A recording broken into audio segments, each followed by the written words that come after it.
We have a major NFC North battle between the Detroit Lions and the Green Bay Packers.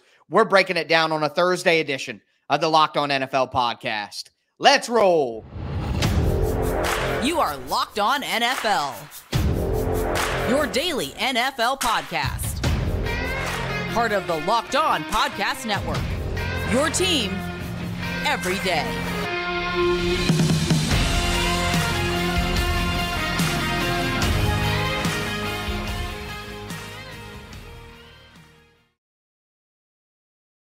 Football fans, welcome into a Thursday edition of the Locked On NFL podcast. I am one of your hosts, Tyler Rowland, local expert from the Locked On Titans podcast, here with Alex Clancy, local expert of Locked On Cardinals. We got a great show for you guys. We're going to be talking about this NFC North showdown on Thursday Night Football, talking about some division leaders and whether we think they'll hold on, and then, of course, talk about the best games of Week 4. Before we get into it, do want to let you guys know that today's episode is brought to you by PrizePicks. It's crossover Thursday here on the Locked On Podcast Network, and it's a great time to go to your favorite team's Locked On show, get the behind the enemy lines perspective from the other Locked On host of the team that you're playing against. We love crossover Thursday. We also love playing PrizePicks because it's the easiest and most exciting way to play daily fantasy sports. Go to prizepicks.com/LockedOnNFL. Use code LOCKEDONNFL, all lowercase, for a first deposit match up to $100. Alex, we're going to dive right in here. The Detroit Lions, led by a guy who you are nothing less and nothing more than a truther for.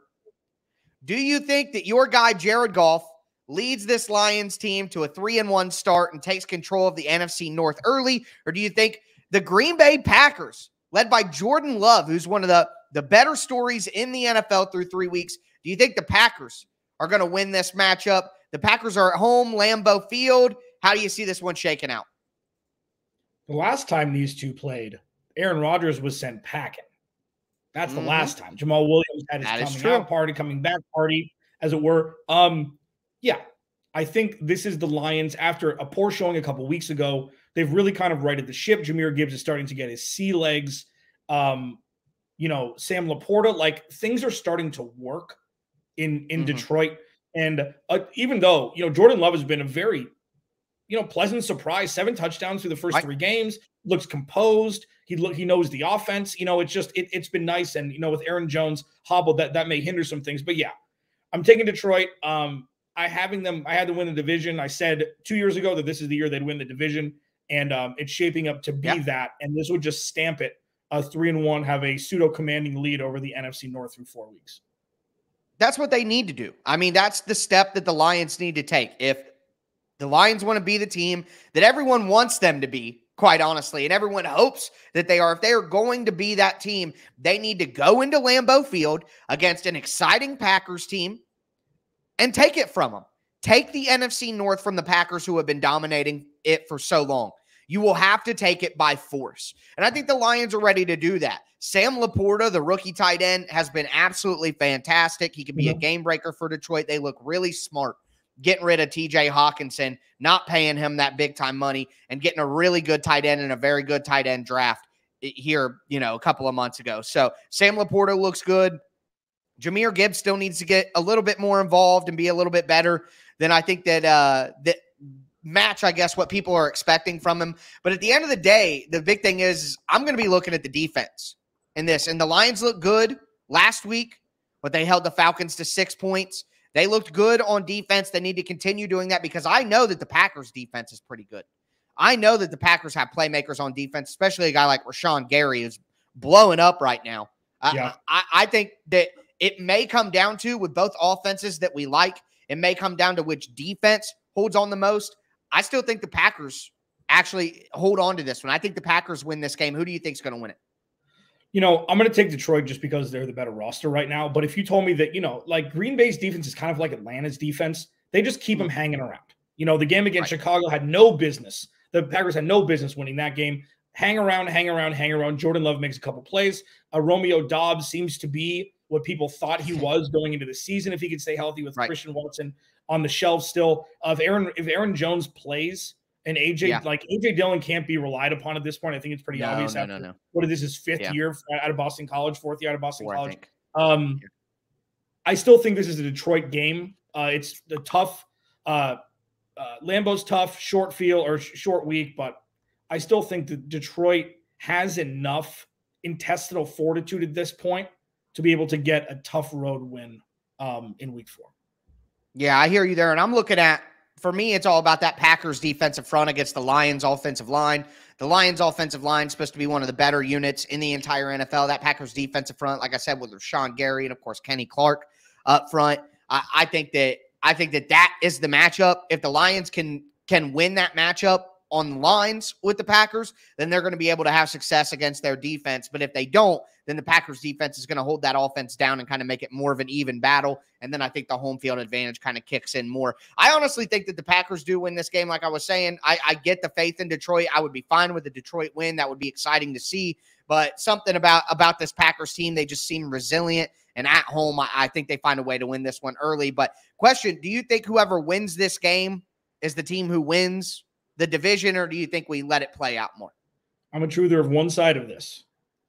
And this is the first time since he's been in Detroit where there's actual expectations. And I kind of knocked that a little bit, where it's like, well, the Lions are still the Lions when they have expectations. They haven't had many expectations over the last 2 decades. But I think Jared Goff is a top 10 quarterback in this league, probably, especially this year with the putrid quarterback play that's been going on around the league.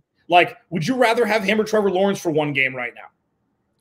Would you rather have him? Like, there's a list. Would you rather have him? There's so many quarterbacks that I'd rather have Jared Goff over at this point, especially with this offense. Yeah.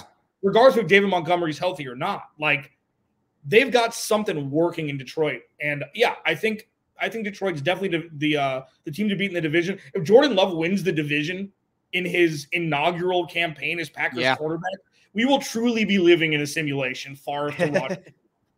Yeah, you aren't kidding there. I think those conversations, Jordan Love and on that Aaron Rodgers, Brett Favre trajectory, I think those conversations crescendo in a major way if they win this game in primetime. And on the flip side, you talk about the Lions. They're still the Lions' expectations. If the Lions win this one, move to 3-1, beat the Packers in Lambeau, even Jordan Love's Packers, the expectations for the Lions will crescendo in a major way as well. But with that being said, we are going to move forward. Talk about some of the teams that are leading their division right now. Will they hold on? Will they falter? We'll get into all that. Before we do, though, do want to let you guys know that today's episode is brought to you by Harry's. You're going to get the best shave of your life with Harry's. I just shaved yesterday. Got the neckline, got the neck beard out of here. I had it for a few days trying to show some love to Andrew Luck. You know what I mean? Pay homage, you could say, but it was time to clean it up, and that means it was time for Harry's. No matter why you shave, Harry's has you covered for the best shave of your life at a price that you will love. Right now, their starter set, which is a $13 value, you can get it for just $3 at harrys.com/NFL. It includes a 5-blade German-engineered razor, weighted handle, foaming shave gel, and a travel cover. Scheduled delivery for refills as low as $2, half what you pay for other blades. And they have creams, washes, lotions, all kinds of stuff to make sure that your skin is healthy and hydrated. Harry's has the highest customer satisfaction in the shaving industry, and they're still offering a no-risk trial. Don't like your shave? No worries. It's on them. Get your best shave ever with Harry's razors and skin products. Get a $13 starter set for just $3 at harrys.com/NFL. That's harrys.com/NFL for a $3 starter set. All right, Alex, let's continue a Thursday edition of the Locked On NFL podcast. We talked about Thursday night football between the Detroit Lions and the Green Bay Packers. Now, want to take a look at just some of the division leaders in the NFL, kind of take a peek and see whether through 3 weeks we believe they will ultimately hold on to the division title or not. Alex, we're going to start in the AFC, and I'm going to say this before we dive into it. the Miami Dolphins are 3-0, leading the AFC East. I think the only team that realistically has a shot to chase them now is the Buffalo Bills at 2-1. Not a believer in the Patriots or the Jets, led by Zach Wilson or whoever. They make a trade. We'll talk about it then. But if the Dolphins beat the Buffalo Bills this week and go to 4-0, this segment on next week's show will be my formal apology to Tua Tagovailoa. It'll be time to issue my apology. I have not had faith in Tua throughout our tenure here on this show, and I will eat the crow at this exact time next week if the Dolphins go to 4-0. But with that being said, do you believe that the Miami Dolphins are going to win the AFC East? Oh, boy. I mean, with me talking all of this about how the Buffalo Bills are starting the downhill trajectory where there's something wrong. Yeah, they really fought that off the last 2 weeks. Yeah, I damn well better say that the Dolphins are going to win the division, shouldn't I? Right. Right. Here's the thing. What makes me nervous is the Dolphins' defense. They look good against Denver. Denver's offense is bad. This isn't like the Dolphins have the first, rated defense in the NFL, and the Dolphins are putting up 19 or 21 points a game and they're undefeated. They put up 130 points in the first 3 weeks. Right. Like, that's unbelievable. The Bills have put up 30 points a game the first 3 weeks, on average. So yeah, with this, it could come down to last possession. Do I think that the Dolphins are going to win the division? They look like the best offense we've ever seen. Through 3 weeks, they look like, but they started 5-0. I think last year the Bills game was a barn burner early in the season last season. I think that who wins this game will win the division. I think the Dolphins are going to win and put a stamp on maybe the best defense in the NFL in the Buffalo Bills through the first couple weeks. And this is going to be the coming out party for Tua. Yeah, giddy up. All right. Well, no, it won't be. I got one more chance to be anti-Tua, and I'm going to stick my flag in here. The Bills win that game, and with the Bills winning that game, taking back the division lead, I think the Bills still win this division. The Dolphins are awfully flashy. They're very fun to watch. Shout out to them. Let me tell you what. I'm gonna stick with the Bills. Dolphins are better coached. Mike McDaniel is a better coach than Sean McDermott. He's a better coach for what he does than what Sean McDermott.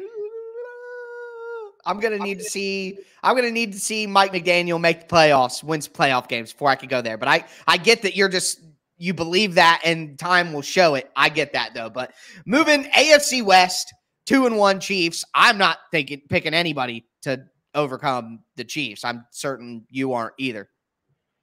God, I want to pick the Chargers so bad, but no, it's Patrick Mahomes until it's not. Right. So we will move swiftly past the AFC West and to the AFC North. The Pittsburgh Steelers at 2-1. The Bengals are last at 1-2, with the Steelers, the Ravens, and the Browns all at 2-1. But with the Steelers having the division win, they are, I guess the Ravens do have the division win as well over the Bengals. But the Steelers, the Ravens, the Browns, the Bengals, just who do you think is going to win that one? Because it's so close right now. I don't think Lamar Jackson can do it. I don't like Lamar. I've watched, a bunch. I got the ticket, which is fantastic. Thank you, FanDuel, for getting me $100 off with YouTube, TV. Lamar Jackson makes a lot of bad throws still. Throws that he shouldn't be making. Errant throws. And they're keeping in games with defense running the ball and him running the ball. If Nick Chubb was healthy, I'm picking Cleveland. That defense is legit. Okay, and we'll see if this is a rock star movie situation where it doesn't matter who is the running back. If they can run it, they can run it. That Mark Wahlberg movie, I don't know. Maybe I'm too old for everybody to relate, but and Cincinnati looks not good, you know. But I'm still picking Cincinnati. I just think that it's. I'm going to stick with my preseason prediction. I'm going to keep riding the Ravens. I just think that good football teams continue to improve throughout the year. The Ravens have won good games and still don't look great. I think they'll improve and they'll get a little bit healthier, hopefully, with some of these guys coming back that they need, like Ronnie Stanley, for example. I'm going to still ride with the Ravens there. AFC South, I'm just going to say I still think the Jaguars win. Any team could win the AFC South, and I wouldn't be surprised at this point with the way it all looks, but I'll stick with Jacksonville at this time based on what I've seen. I think they'll get it together. Yeah, let me tell you what, though, and this isn't me picking this team by any stretch because I'm not. Houston's offense is the future of this division with Jacksonville. Yeah. We don't know what's going to happen with Anthony Richardson. We don't know. Tennessee is a mess right now, but it's a transition. You know that very well. CJ Stroud and Tank Dell and Nico Collins have something cooking down there in Houston. Yeah. And that defense is going to get better and better with D'Amico Ryans. That's going to be a team for a force, hopefully, for Arizona Cardinals fans and the team alike starting in 2024 and not this year. Right. 100%. All right. Well, moving over to the NFC, the Eagles are 3-0, Cowboys 2-1, Commanders 2-1. Do either of them catch the Eagles? No for me. Yeah, I know. Before that loss to Arizona, I would say the Cowboys. I picked the Cowboys to win the division, so I'm going to stick with that. Eagles haven't looked fantastic during the entire season either, but it's not, not everybody else is 0-3 and the Eagles are 3-0, so they're right there. I'm sticking with the Cowboys. True. I know you're a big fan of the Seahawks. The 49ers are at 3-0. I think the 49ers continue to hold on. They're just too good. But the Seahawks are 2-1. I know you're a big fan. Do you think they can catch the 49ers? Not if this defense plays the way that it is. They've given up 42 points in the first 3 weeks. It's not fair. It's a cheat code. This is it. If Christian McCaffrey stays healthy, no. If Christian McCaffrey gets hurt, yes. For now, he looks as spry as his rookie year. So I guess I'll pivot over to the 49ers because the proof of concept is there in spades. Yeah, that makes sense. We talked about the NFC North quite a bit. I still think I'm going to go with the Packers. Holding on to that division. Both the Packers and Lions are 2-1. That's why this game on Thursday night is so important. I think the Packers win and they ultimately win the division. Alex, are you riding with the Lions like you said? Yep. That makes sense. And then finally, one of the most fun divisions is going to be to monitor now. The Buccaneers are at 2-1. They may have lost to the Eagles, but we know the Eagles are on a different tier than any of these teams. The Falcons looked good and then looked awful. The Saints won, but Derek Carr is hurt, and they almost went to 3-0, lose to the Packers, let them score 18 straight. With the Saints collapsing there in week 3, the Falcons looking terrible against the Lions, and then the Buccaneers looking inept against the Eagles. Who do you think emerges victorious in that one? I don't want to. Right. That's tough. I'm going to take the Buccaneers. Yeah, that's where I believe that Baker Mayfield can pilot a decent roster, and I think that the Buccaneers have a good defense. They have players there with a ton of experience. They proved enough to me in the first 2 weeks. I think the Buccaneers are going to win that division now. Yep, and that's where I was going to go, begrudgingly. It's just right because Baker Mayfield is again the best quarterback in that division, with Derek Carr going down. Arguably. So it's just because you're right. If they could get any sort of rushing attack from Rachaad White. That offense will be moving and shaking like it has in years past, especially with Mike Evans having another career year, just rinse and repeat. But yeah, that's gross. We thought not if Desmond Ridder can ever figure out how to throw the ball, they've got all the young weapons to be able to do it in a good defense. But yeah, in Baker we trust. Now with that, Tyler, it is time for our favorite segment of the week. Every week, our favorite games of week 4. We will hit that next as we roll on here. Locked On NFL Thursday, part of the Locked On Podcast Network, your team every day. This episode of Locked On NFL Thursday is brought to you by PrizePicks. I love PrizePicks. Yes. Can that be the live read? I think we've got to give more. So here's the thing. PrizePicks has a lot of great things going for them. 1, super easy. 2, it's just you against the projections. And 3, you can make your picks in less than 60 seconds. Okay, it's the most fun I've had, winning up to 25 times my money this football season. You just select 2 or more players, pick more or less than their projected stats, and place your entry. Okay, it's really simple to play. As I mentioned, you can make it in 60 seconds or less. Quick withdrawals, easy gameplay, and an enormous selection of players and stat types are what make PrizePicks the #1 daily fantasy sports app. They offer weekly promotions. They can lead to big payouts like Taco Tuesday. Each Tuesday, PrizePicks discounts select player projections up to 25%. to provide even more value. They now offer Apple Pay for quick and easy deposits into your account this entire football season.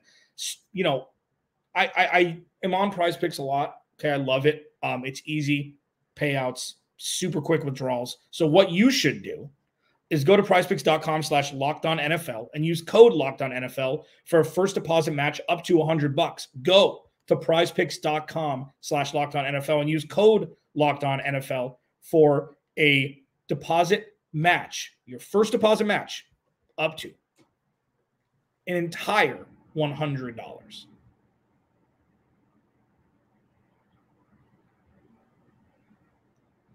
Tyler, it's time. Alex Clancy, Locked On Cardinals. Tyler Rowland, Locked On Titans. Follow him at TikTok on Twitter. Follow me at Clancy's Corner.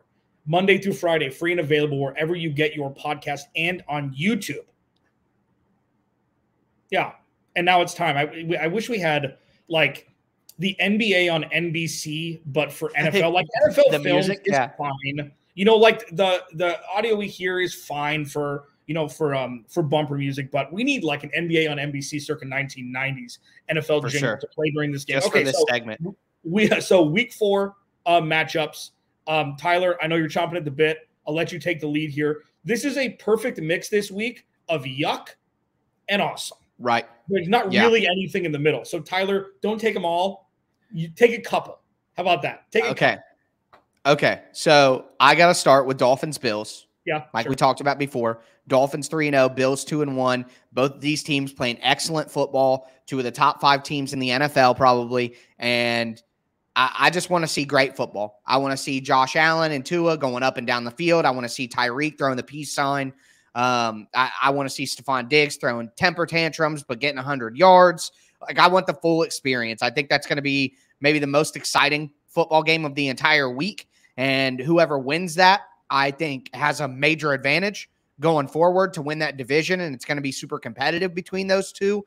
It is one of those things where if the Bills go to 2-2 and the Dolphins go to 4-0 and look like the better team, that will kind of accelerate the Bills aren't for real conversation, and it's the beginning of the end for the Bills. If the Dolphins go to 4-0, of course, that's going to accelerate to MVP talk, and can they go undefeated, and all of that. It's just going to be a total flip. So I'm just excited to see where that game goes. Dolphins at Bills is the best game of the week for me. Do you want to see the Bills defense show out or the Dolphins offense show out? Like, those I'm here for the show. Give me the Dolphins offense. Okay. Because that would be backbreaking for the Bills. I mean, the Bills offense is good. Okay. Josh Allen's great. Stephon Diggs is great. Gabe Davis is good. You know, they've got tight ends abound. James Cook is fine. Like, they've got pieces. But if the Dolphins offense runs over the Bills in Orchard Park, there's going to be some fun conversations and very uncomfortable conversations going into week 5. So for me, like, we just got to get this out of the way. The Aaron Rodgers circuit is beginning. Okay, so the Jets and the Chiefs play Sunday night. Not exactly what the schedule makers had set up when they made that game initially. But there are a couple of fun ones for me, and it's for kind of different reasons here. You know, I'll let you take Ravens Browns because I know you're going to want to talk about that. I'm going to go to the bottom dwellers here. I'm going to go to the Broncos and the Bears because this is going to be the beginning of the which team between the Bears and the Cardinals have the inside track to having better picks in 2024. The Bears have the Panthers and their own for trading back, and then the Cardinals have theirs and Houston. The latter of those two teams looked very good last week in situations where neither of them were expected to win. So I want to see what Sean Payton can bring to the table against a team that is reeling in Chicago. Okay, that's one. Yeah. And then 2, this is selfish, but I'm curious to see what CJ Stroud is made of. And what better than a team that relies solely on its defense to win games when the Steelers come into town in Houston. Now, if CJ Stroud can win again, we're going to be having, again, different conversations. Why was Bryce Young even drafted in the top 10? We're going to have those conversations later. But, you know, those two kind of bottom dwelling, because, you know, you can pick sexy all the time, but the bottom of the NFL too is fascinating this year because there are a lot of teams we didn't expect to be there. That's fair. I'm not picking this game, but I just want to say that I think it's interesting that all 4 teams that are 0-3 play each other in some way. Yeah, like right. the Broncos play the Bears this week, both 0-3. The Vikings and the Panthers play this week, both 0-3. So we're only going to have 2 defeated teams left in the NFL once this week is over. So that for its own reasons, I agree with you. Those games will be like interesting to watch just to see who starts to spiral more into a disaster. Browns Ravens is a good one. The Browns defense is absolutely ridiculous. I got to watch them on tape this week. It was excellent. Well, it wasn't exactly excellent to watch, but the Browns defense is excellent. They're going to take on the Ravens, and this new Ravens offense is going to be tested. We saw a lot of Ravens veterans back at practice on Wednesday. Marcus Williams and Ronnie Stanley, like I said earlier, they're getting some guys back here. So Ravens at Browns, I think, will be an excellent football game. I also want to mention this one. It's a little bit of home cooking, but the Bengals are 1-2, okay? And they're on the road against the Titans. Joe Burrow has owned the Titans throughout his career. Even before the Bengals were good, Joe Burrow was beating the Titans when the Titans were good. So if the Bengals lose to the Titans when they always beat the Titans and drop to 1-3, Joe Burrow takes hits against a good Titans pass rush. I think that if the Bengals drop to 1-3, Burrow has to sit. Because at that point, it's not good enough. You know what I mean? The version of Joe, if you're not able to go into Tennessee and beat the Titans, then it's obvious that this banged up version of Joe Burrow is not good enough anyways. So it's not worth the risk to risk his health. Let him sit. I think if the Bengals go into Tennessee and lose, then Joe Burrow sits for a few weeks because they know it's just not worth it. Yeah, I mean, that's fair. And then I do want to mention the first across the pond game with Jacksonville and Atlanta. Is this a get-right game for Jacksonville? Like, Trevor Lawrence has looked terrible this year. He's looked terrible. Now, to his defense, they always play good in London. I haven't seen this many toe tap in the end zone missed by one blade of paint. Yeah. With those receivers, Zay Jones and Calvin Ridley, it happened a couple times. Like, they're centimeters away from being 2-1, if not better. And I think that Houston handled them last week, so they'd probably be 2-1. But yeah, and like it's home for them. It's home for them over there. They're playing 2 weeks back to back in London and surrounding areas. So it should be a get-right game for Jacksonville, right? I mean, even against a much improved Atlanta defense. You would think with the Atlanta offense, they have good weapons, man, but Desmond Ridder is just not the answer. And Arthur Smith can try to ham and egg it as much as he wants, but it's just not going to work out. So they can call about Ryan Tannehill if they want. You know, let the Jets take Kirk Cousins, Falcons take Ryan Tannehill, see what those teams can do. You know, I'm just saying. I'm just throwing stuff out there. But with that being said, that is going to do it for a Thursday edition of the Locked On NFL podcast. Can't wait to dive into all of this action next week after it takes place. Make sure that you guys are back for Friday's show with Chris Carter and your boy Q, breaking down everything you need to know headed into the weekend. But as I always say here to end off our Thursday show, start your weekend early and stay safe out there.